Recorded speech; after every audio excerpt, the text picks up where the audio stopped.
আসসালামু আলাইকুম। মাননীয় প্রধানমন্ত্রী শেখ হাসিনা কিভাবে একজন ফ্যাসিস্ট শেখ হাসিনা হয়ে গেলেন তা বাংলাদেশের মানুষ সবাই অবগত।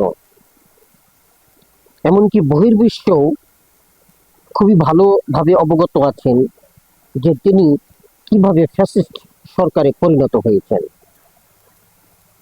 কারণ একটাই, একগুঁইমিতা। তিনি একতরফাভাবে সিদ্ধান্ত নিতেন, ওনার মাথায় যা আসতো উনি তাই করতেন। উনি কারোর সাথে সলা পরামর্শ করতেন না, কারোর সাথে বৈঠকে বসতেন না যে এটা করলে কেমন হয় বা ওভাবে করলে কেমন হয়। যার ফলশ্রুতিতে তিনি এমন এমন সিদ্ধান্ত নিয়েছেন যা মানুষের জন্য যেমন হাসির খোরাকে পরিণত হয়েছে, তেমনি ভাবে তার স্বৈরাচারিতা প্রমাণ পেয়েছে। ঠিক তেমনি ভাবে খুব আশা করি যেই ডক্টর ইউনূস সাহেবকে আমরা প্রধান উপদেষ্টা হিসেবে মেনে নিয়েছিলাম, এক সময় আমিও বলেছি যে তিনি 5 বছর না 10 বছর থাকুক, প্রয়োজনে রাস্তায় আবার নামবো। কিন্তু মাত্র 1 বছরের ব্যবধানে তিনিও সেই একগুঁইমিতা প্রকাশ করতেছেন এবং তার সিদ্ধান্তকে জনগণের কাঁধে চাপিয়ে দেওয়ার চেষ্টা করতেছেন। গত মাত্র 1 বছর তিনি দেশের শাসনভারের দায়িত্ব পেয়েছেন, তাও প্রধানমন্ত্রী না, তাকে প্রধান উপদেষ্টা হিসাবে নিয়োগ দেওয়া হয়েছে। তিনি প্রধান উপদেষ্টার দায়িত্ব পালন করতেছেন, একজন অনির্বাচিত সরকার, কিন্তু জনগণ স্বাচ্ছন্দ্যে তা মেনে নিয়েছে। কিন্তু ঠিক বিগত ফ্যাসিস্ট সরকার যেমন আচরণগুলো দেখিয়েছেন, স্বৈরাচার শাসকগণ যেভাবে তাদের শাসনগুলো চাপিয়ে দেওয়ার চেষ্টা করেছেন, ঠিক তেমনি ভাবে তিনিও যেন সেই একই পথে হাঁটছেন। আজকে হিউম্যান রাইটসের যে শাখা বাংলাদেশে দেওয়ার কথা বলতেছে, সারা বাংলার মানুষ এটার বিরোধিতা করতেছে, কিন্তু তিনি অলরেডি সেটাকে পাশ করে দিয়েছেন। অর্থাৎ হিউম্যান রাইটস তাদের অফিস বাংলাদেশে করছে। সম্প্রতি ঢাকায় জাতিসংঘের মানবাধিকার বিষয়ক হাইকমিশনের একটি মিশন চালু হওয়ার বিষয়ে সমঝোতা স্বাক্ষর হওয়ার বিষয়টি নিশ্চিত করেছে বাংলাদেশের অন্তর্বর্তীকালীন সরকার। কেন কেন এই স্বৈরাচারিতা, কেন এই একগুঁইমিতা?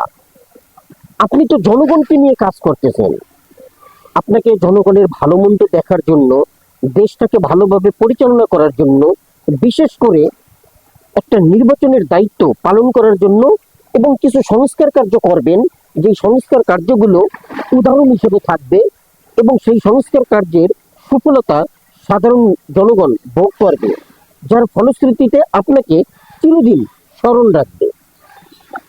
কিন্তু আপনি কেন এই একগুঁয়েমি ডিসিশনগুলো নিতেছেন?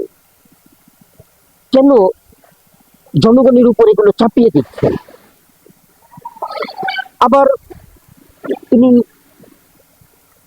করিডোর দিয়েছেন, এই করিডোর সম্বন্ধে কত আলোচনা সমালোচনা হয়েছে, তার পক্ষ থেকে তিনি সাফাই গিয়েছেন, কিন্তু এই সাফাইতে তো কারো মন ভরে না। আমরা তো কেউই চাই না এই করিডোর দেওয়া হোক, কিন্তু আপনি আপনার একক সিদ্ধান্তে সেই করিডোর দিয়েছেন, কারোর সাথে যাচাই না করে, কারোর সাথে কথা না বলে, কারোর সাথে আলোচনা না করে আপনি আপনার একক সিদ্ধান্তে সেটা জনগণের কাছে চাপিয়ে দিয়েছেন। এই যে এই ধরনের পথগুলো বেছে নেওয়া, এগুলোই হচ্ছে স্বৈরাচারিতার লক্ষণ, ফ্যাসিস্টের লক্ষণ। এই ধরনের কাজগুলো করে আপনি আপনার যে সুনাম নষ্ট করেছেন, তাতে এখন আবার একটা জরিপ করে দেখেন আপনাকে কেউ 5 বছর বা 10 বছর চায় কিনা। আপনাকে কেউ ক্ষমতার মসনদে দেখতে চায় কিনা। এইভাবে একগুঁয়েমিতা এবং একতরফাভাবে কোনো প্রকার আইন, কোনো প্রকার সিদ্ধান্ত জনগণের উপরে চাপিয়ে দিলে সেটা কখনোই সফল বয়ে আনে না।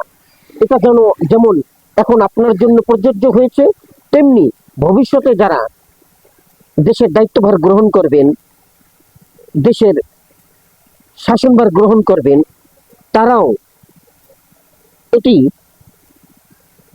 খুব ভালোভাবে স্মরণ রাখবেন। তাতে করে আপনাদের জন্য ভালো হবে। এই ধরনের একগুঁয়েমিতা, এই ধরনের একতরফা সিদ্ধান্ত মোটেই কোনো দেশের জন্য সুফল বয়ে আনে না। ধন্যবাদ। আসসালামু আলাইকুম।